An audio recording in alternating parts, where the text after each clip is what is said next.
નમસ્કાર દર્શક મિત્રો, એસડી ન્યૂઝ ગુજરાતી ચેનલ પર આપનું સ્વાગત છે અને હું આપની સાથે વૈશાલી પોવારુ કરીશું નજર આજના સમાચારો પર।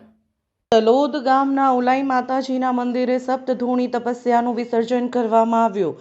સાબરકાંઠાના તલોદના ગામમાં ઉલાઈ માતાજીના મંદિરે સપ્તધૂણી તપસ્યાનું વિસર્જન કરવામાં આવી। મળતી માહિતી મુજબ તલોદ ગામના મહાકાળી દેવાલય સમિતિ તથા ગ્રામજનોના સહયોગથી સતત 4 મહિનાથી સપ્તધૂણીની તપસ્યા કરી રહેલા શ્રી મહંત શ્રી રામચરણદાસજી મહારાજ કઠોર તપસ્યા કરી ગંગા દશેરાના દિવસે વિસર્જન કરવામાં આવ્યું હતું। શ્રી રામચરણદાસજી મહારાજે રાત દિવસ જન કલ્યાણ માટે કઠોર તપસ્યા કરી ઉલાઈ માતાજીના સાક્ષાત દર્શન કરાવી આશીર્વાદ મેળવ્યા હતા।